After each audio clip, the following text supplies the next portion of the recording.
There is a particular kind of silence that doesn't simply fill a room, it fills your chest. It's the kind of silence that arrives after you've waited for a message that never comes, after the screen of your phone stays cold and unmoving, after you've second-guessed your words, your tone, even the timing of that last text. You check again, not because you expect a different outcome, but because you are trying to soothe a sudden ache you can't clearly name. Something inside you is tightened. Something small but sharp has gone missing. If you're a woman, this silence probably feels familiar. Not just as an event, but as a sensation, like a drop in temperature inside your body. It's astonishing how something as intangible as a man's absence can feel so physical, so intrusive, so immediate. One moment you feel fine, almost steady. And then, the attention that once felt warm suddenly disappears, and it's as if your entire sense of self wavers. You replay conversations in your head, wondering what shift you missed, what you said wrong, what version of yourself might have been too much or not enough. It's easy to call this insecurity. It's easy to call it overthinking. It's even easier to shame yourself by saying, "Why am I like this? Why do I care so much?" But beneath that frustration is something softer and far more human. A quiet longing to be seen, to matter, to feel that your presence ripples outward into someone else's world. There's nothing weak about that desire. It is woven into the architecture of connection itself. Still, the sting of silence can feel disproportionate. It can make you question your worth in ways you never intended to let anyone influence. It can turn an ordinary moment into a crisis. Not because of who he is, but because of what his attention represented. And that is where the story becomes far more complex than it appears on the surface. Why does a simple lack of attention carry so much weight? Why does absence register in the heart like rejection? These questions aren't dramatic. They're honest. They come from the lived experiences of millions of women who find themselves caught between the person they want to be, self-assured, grounded, emotionally independent, and the person they sometimes become in the quiet aftermath of unmet expectations. This is not weakness. This is not vanity. This is not your fault.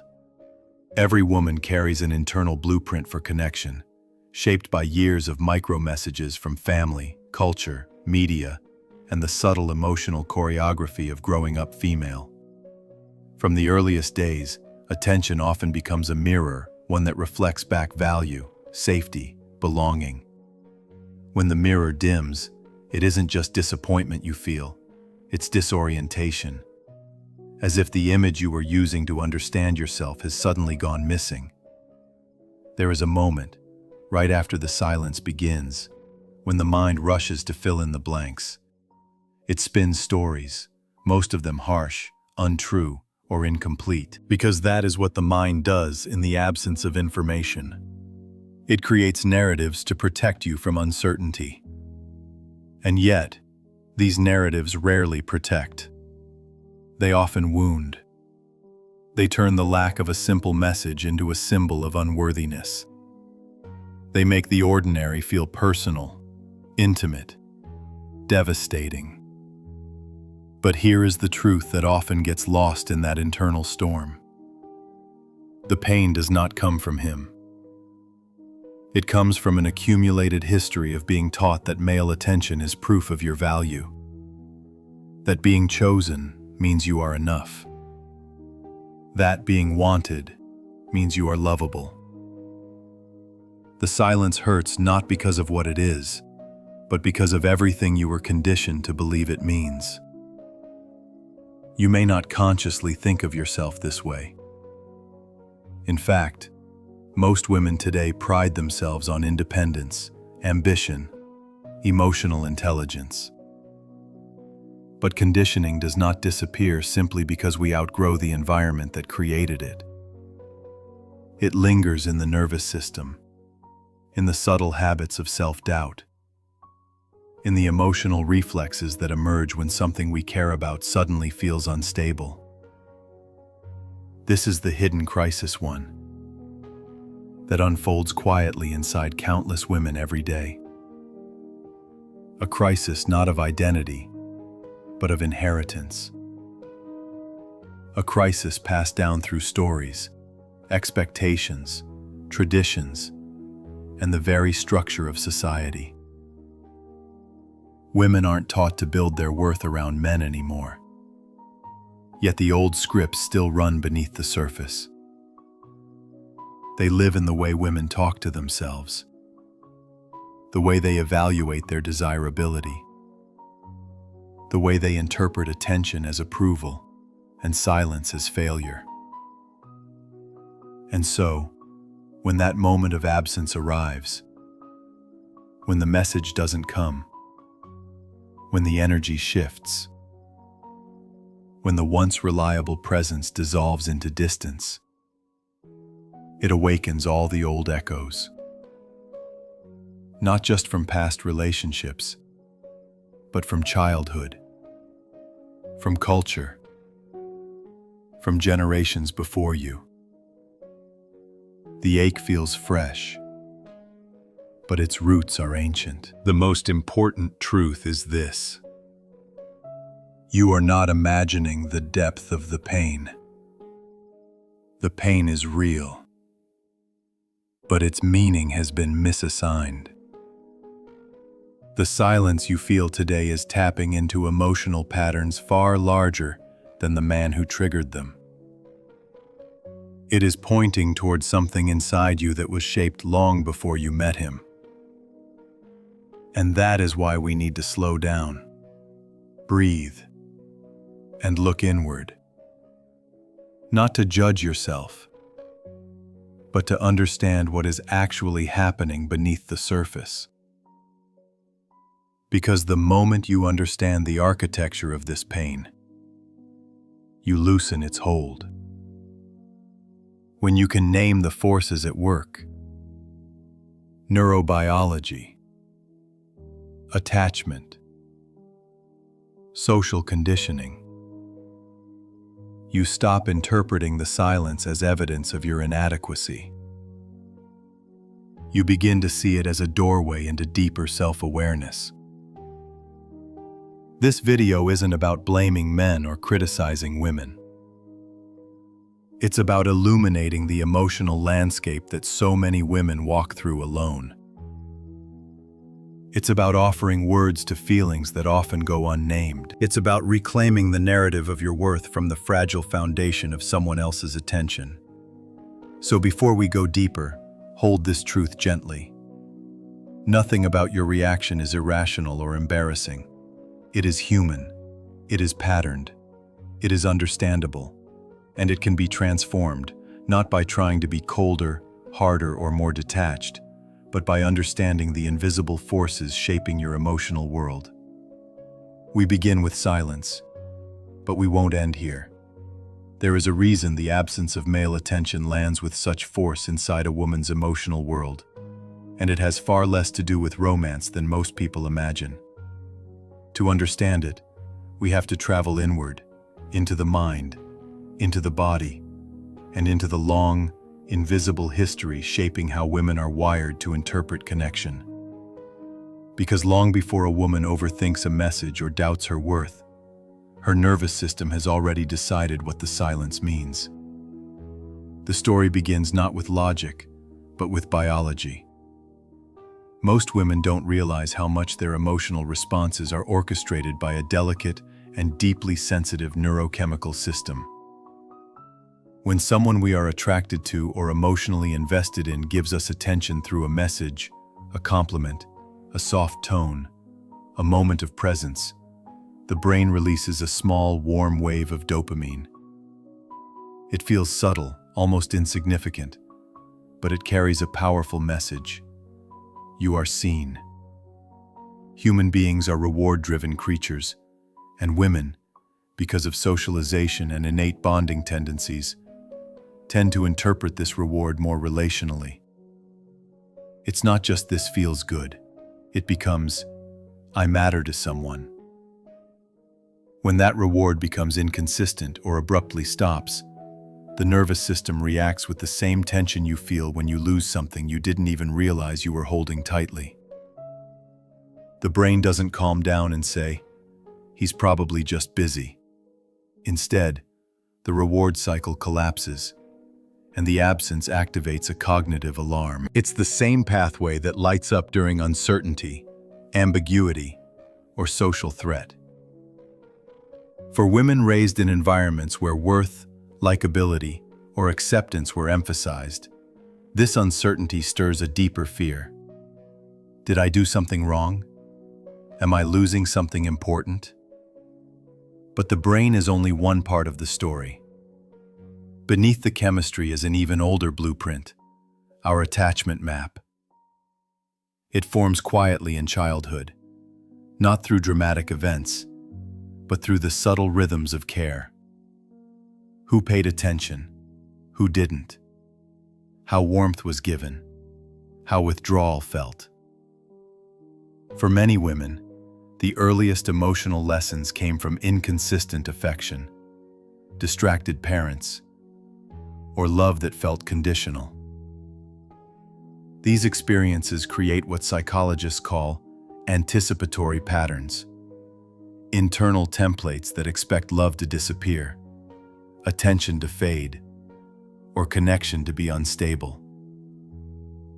So when a man pulls away, even slightly, even unintentionally, the reaction isn't about him. It's an echo.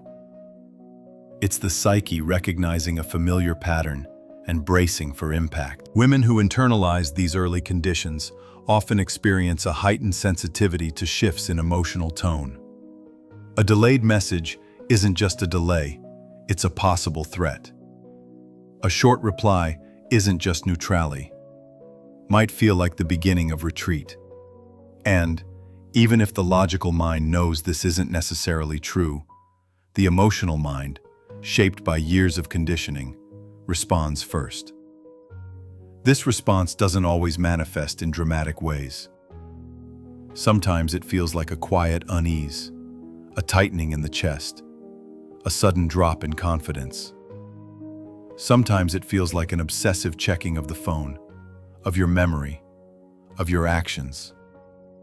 Sometimes it becomes a feeling of being not enough, even though nothing concrete has happened. This is the intersection where neuroscience meets attachment. The body responding to old fears, the mind trying to make sense of sensations that began long before adulthood. What complicates everything further is how society has shaped this sensitivity into expectation.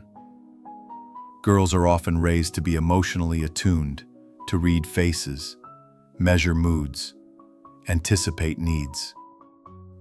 They are praised for being kind, agreeable, easy to love.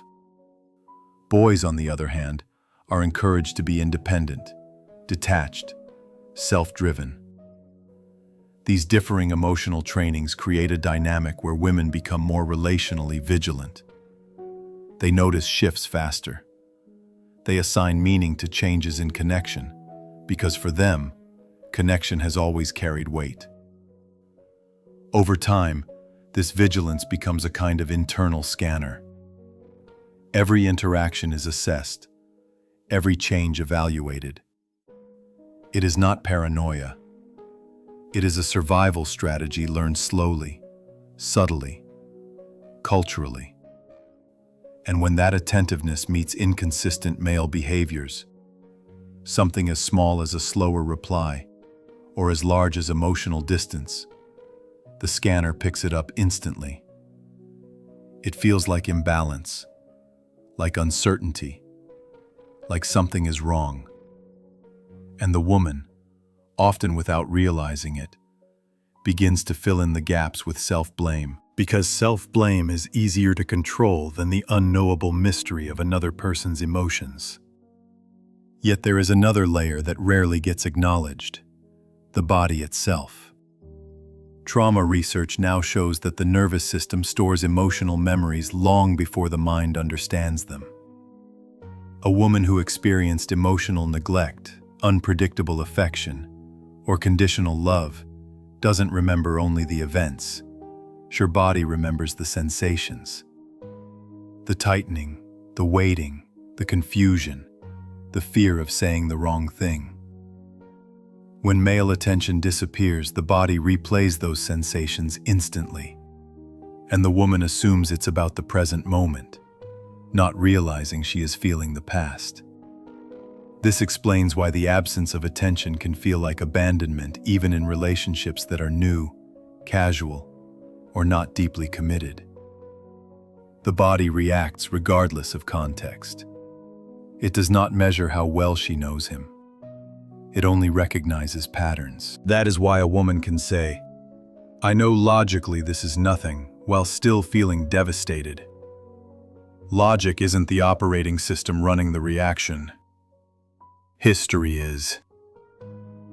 Understanding this blueprint does not weaken a woman's emotional experience. It validates it.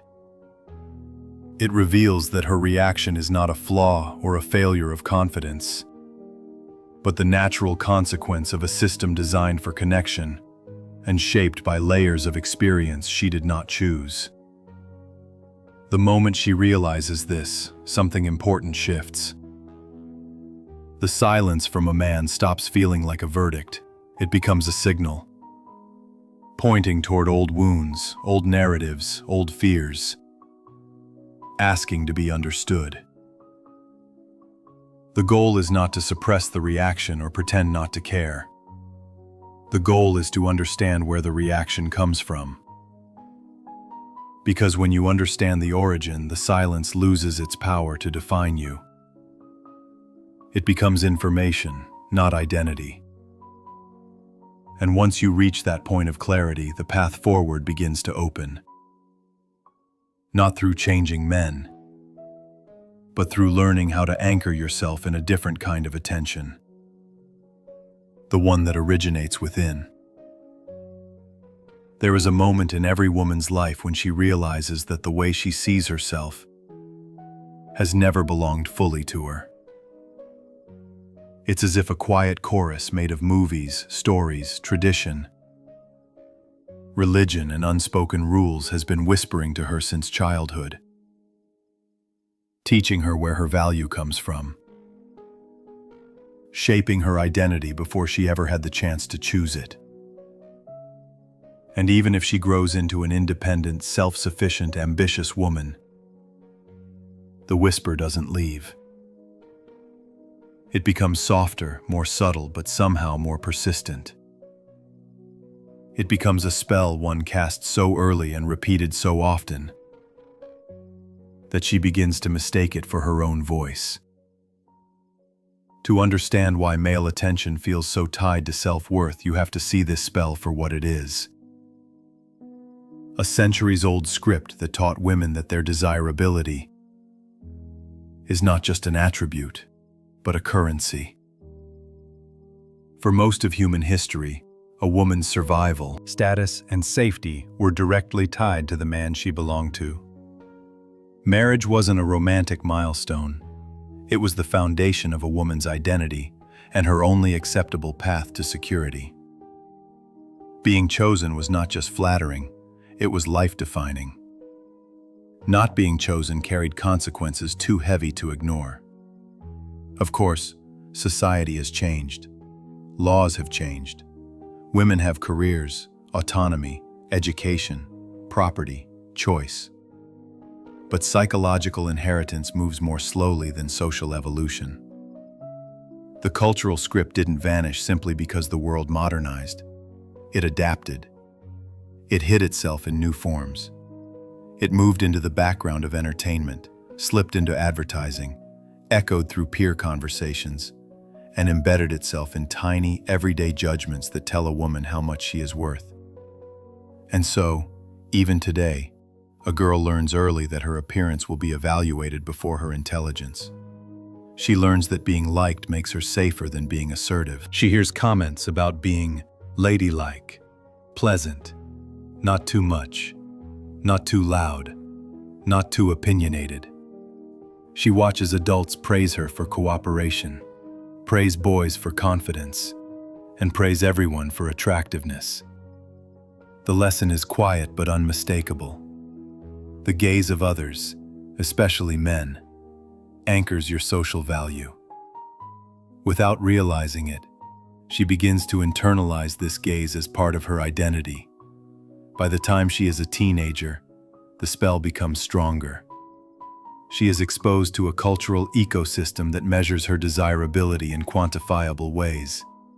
Likes, views, messages, matches, comments. A whole digital marketplace emerges, where female worth is implied through metrics. The attention she receives becomes a reflection of how well she fits the unattainable standard presented to her. The absence of attention becomes a sign of failure, not of connection, but of identity itself.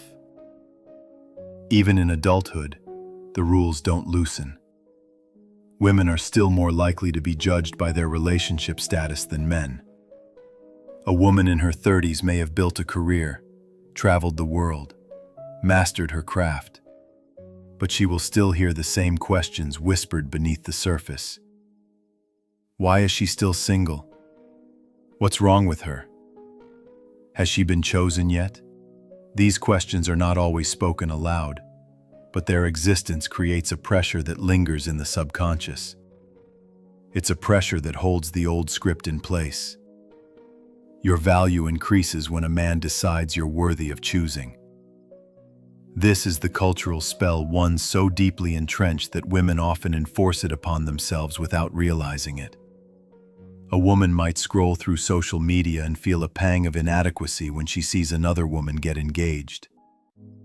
She might compare her appearance to edited images online, not because she wishes to impress strangers, but because she fears falling behind in the unspoken race of desirability. She might stay in situations that drain her spirit simply because she believes that being chosen, even poorly, is better than being alone. The cruel irony is that the more society praises women for independence, the more it simultaneously punishes them for not conforming to the old script. The strong, self-sufficient woman archetype is celebrated in theory, but often judged in reality. A woman who doesn't seek male approval can be called intimidating. A woman who sets boundaries can be labeled difficult. A woman who doesn't revolve her world around a man is often seen as lacking softness or femininity. This double standard keeps the spell alive. Women are encouraged to rise, but only in a way that remains palatable to the male gaze. And then there's the paradox created by modern feminism, one that many women quietly struggle with. Women are told to be empowered, to detach from external validation, to live for themselves. Yet they still feel the sting when a man pulls away, still feel the ache when attention drops, still feel a shift in their self-esteem when affection is inconsistent. They often interpret this inner conflict as a personal flaw, not realizing that it is the collision between two powerful forces: the woman they strive to be, and the woman the world trained them to become. This paradox does not mean women are weak. It means the conditioning was successful. When male attention disappears, the reaction is not simply emotionality, it is cultural. It carries generations of stories, expectations, and norms that taught women that their worth is tethered to how desirable they are, how chosen they are, how seen they are through the eyes of men. The silence hurts not just because it feels personal, but because it awakens a latent fear. What if I no longer matter in the world the way I've been taught to matter? Understanding this spell does not require rejecting love or partnership. It requires reclaiming the parts of identity that were built on borrowed narratives. It requires recognizing that the pull toward male approval is not a flaw, but a learned response. One you inherited, not one you chose. And once you see the architecture of this cultural conditioning clearly, Something loosens. The gaze you've internalized starts to lose its power. The silence loses its sting. The center of your world begins to shift back toward you. And that is where transformation begins. Not by fighting the spell, but by awakening from it. There comes a point in a woman's life when the dance between attention and silence begins to take a toll far deeper than she's willing to admit out loud. It starts quietly, almost imperceptibly, as if it were just another transient mood, another fleeting moment of self-doubt. But over time, something inside her shifts, not in a dramatic collapse, but in a slow erosion, like a shoreline being eaten away by waves that seem gentle. Until one day, she realizes how much land has disappeared. This erosion happens not in grand heartbreaks, but in the small, persistent fractures created by inconsistency. A man who is warm one day and distant the next. A connection that feels alive one moment and cold the moment after. A spark she can't quite grasp, lighting up and fading out in unpredictable intervals. The inconsistency is what destabilizes her. It keeps her suspended in a state of emotional guessing, making her more invested in finding stability than in finding the truth. At first, she thinks she's overreacting. She tells herself she needs to relax, to be less sensitive, to let things unfold naturally. She downplays the tension rising in her chest when messages slow down, when conversations feel different, when energy shifts. Yet her body doesn't lie. Her stomach tightens, her breath shortens, her thoughts begin to scatter. Because deep down, she recognizes this pattern, not from him, but from a history she carries inside her. Inconsistent affection feels familiar, and familiarity is powerful, even when it hurts. Over time, she begins to adapt to the inconsistency. She becomes the one who fills the silence so it doesn't feel so frightening. She texts first. She adjusts her expectations. She convinces herself that she doesn't need much, that she's easy, low maintenance, undemanding. She tries to ask for less so she won't lose what little she's receiving. And without noticing, she begins to shrink herself into someone she barely recognizes. This is the beginning of self-abandonment, the moment she starts leaving herself to avoid being left by someone else. What's most tragic is how natural this transformation feels. She doesn't wake up one day deciding to give away parts of herself. It happens because inconsistency activates her longing for certainty. She's not addicted to him. She's addicted to the possibility that he could return to who he was on the days he made her feel wanted. The emotional high of those moments becomes a reference point she keeps chasing, not realizing that she is chasing a version of him that never truly existed. Psychological research calls this intermittent reinforcement, the same mechanism that keeps people hooked on gambling machines. The reward is unpredictable, and unpredictability is far more addictive than stability. As she tries harder to hold the connection together, her identity begins to bend. She becomes more accommodating, more forgiving, more willing to rationalize behavior that hurts her. She starts to silence her discomfort and amplify her hope. She becomes an expert at reading his moods, decoding his silences, anticipating his reactions. What she doesn't realize is that she is slowly turning her emotional world inward, away from herself and toward him, as if his responses were the compass guiding her worth. In this process, something precious begins to fade. Her voice. Not the voice she uses to speak, but the one she uses to guide herself. Her instincts, her intuition, her sense of, this feels wrong. When a woman is caught in the push-pull of inconsistent attention, the first casualty is her inner knowing. She stops trusting the signals from her own body. She dismisses the discomfort. She second-guesses every feeling until uncertainty becomes her default state. And the more disconnected she becomes from her intuition, the more dependent she becomes on external cues to feel grounded. The loss doesn't stop there. Her joy begins to dim. Not because she is unhappy all the time, but because she is living in emotional limbo. Uncertainty dulls the senses.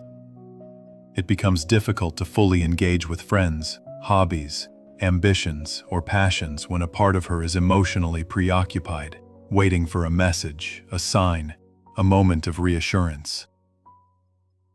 Her world becomes smaller. Not because she lacks opportunities, but because her emotional bandwidth is consumed by managing the instability of someone else's attention. Perhaps the most painful transformation happens to her feminine energy. The part of her that thrives on openness, softness, creativity, and emotional aliveness. Inconsistent affection makes her tighten, contract, retreat. The very qualities that make her magnetic begin to disappear. She becomes more anxious than intuitive, more reactive than receptive, more guarded than radiant. She doesn't lose her femininity. She suppresses it, believing on some level that her softness is what makes her vulnerable to being hurt. All of this happens quietly. She still shows up to work. She still laughs with friends. She still takes care of responsibilities. But inside, a battle is unfolding. A battle between the woman she wants to be and the woman she is becoming in response to someone else's unpredictability. And the longer she stays in this emotional loop, the more the loop shapes her identity. It is in this space between longing and self-denial, between desire and confusion, that many women reach a breaking point. Not always a dramatic, tear-filled one. Sometimes it's silent. Sometimes it's simply the moment she looks at herself in the mirror and doesn't recognize the woman staring back. Sometimes it's a subtle exhaustion, a quiet realization that she has been holding her breath for too long. Sometimes it's the dawning awareness that she has abandoned herself in the hope that someone else might choose her.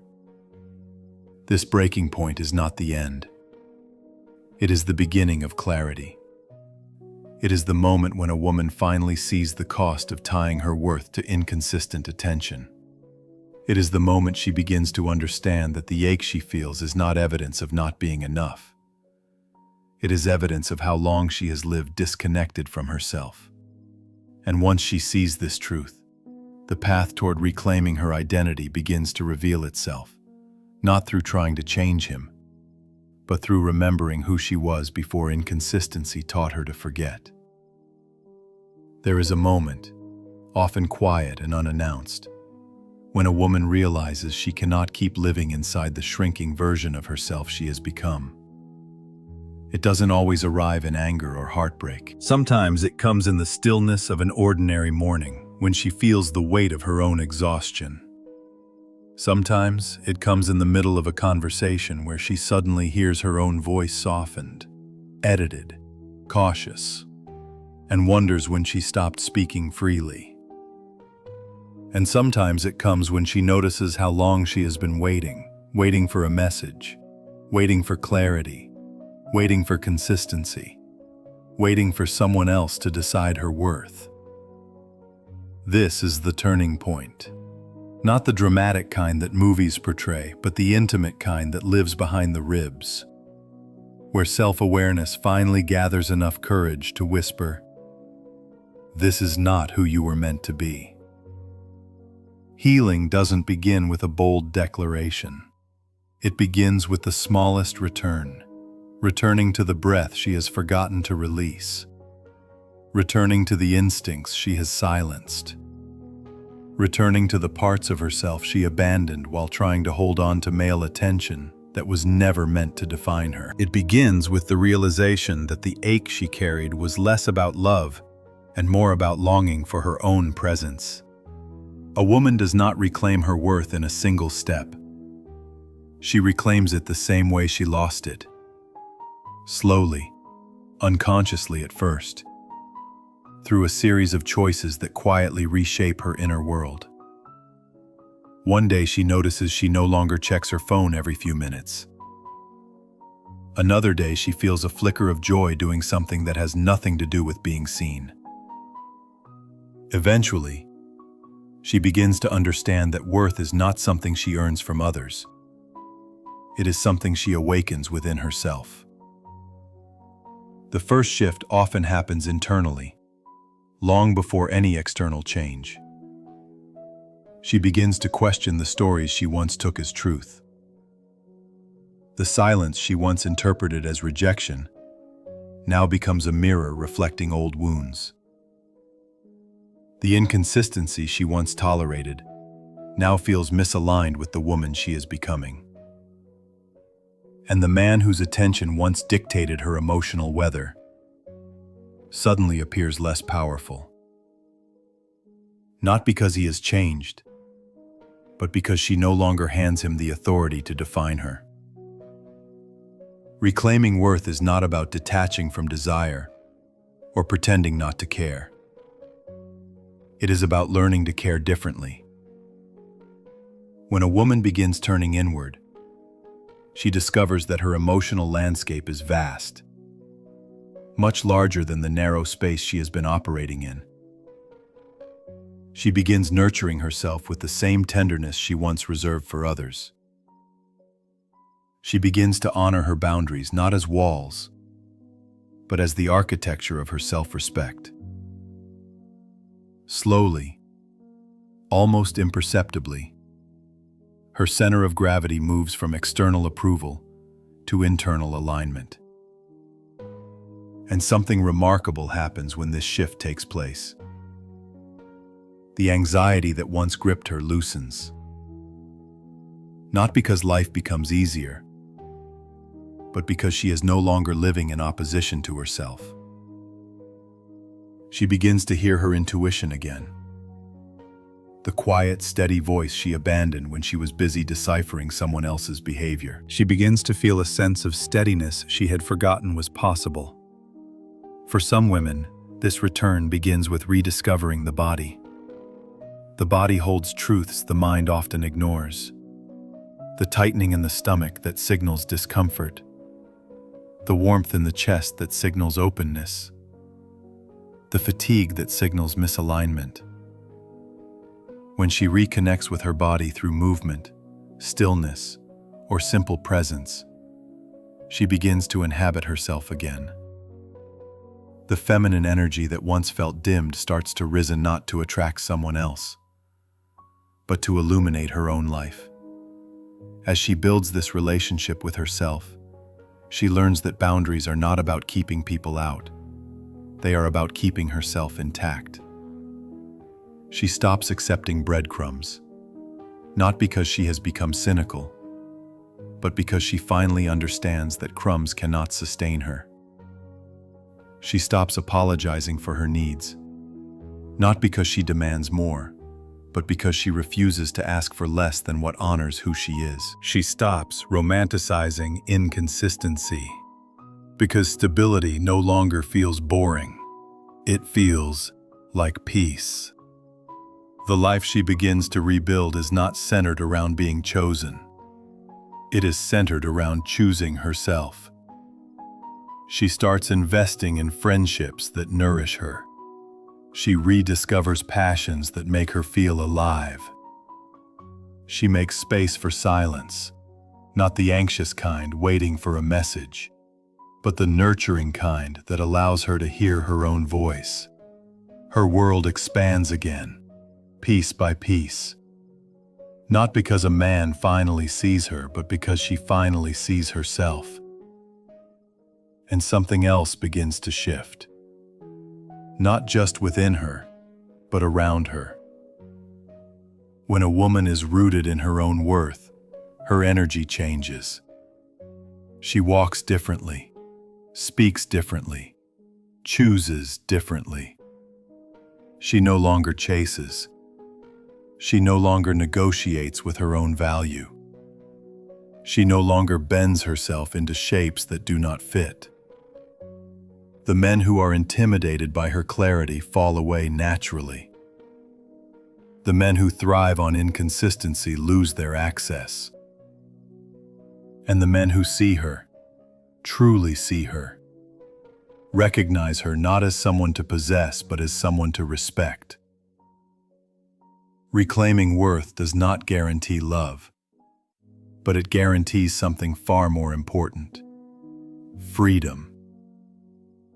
Freedom from the emotional roulette of inconsistent attention. Freedom from the internal wars waged by insecurity. Freedom from the cultural spell that convinced her she is only as worthy as the man who chooses her. Freedom to love without losing herself. Freedom to walk away without collapsing. Freedom to exist as a whole, anchored, radiant woman. One who understands that her value is not a fluctuating stock price, but an intrinsic truth. And so, this journey ends where it always should have begun. With her. Not the shrinking version shaped by silence and longing, but the awakened version who remembers her depth. The version who knows that attention is a pleasant addition, not a prerequisite for self-esteem. The version who is no longer waiting to be chosen, because she has already chosen herself. If you've walked through this journey with me, then the next step is waiting, gently, just within reach. And I invite you to continue with the next chapter: the psychology of female self-abandonment, why women lose themselves in love, and how to finally stop.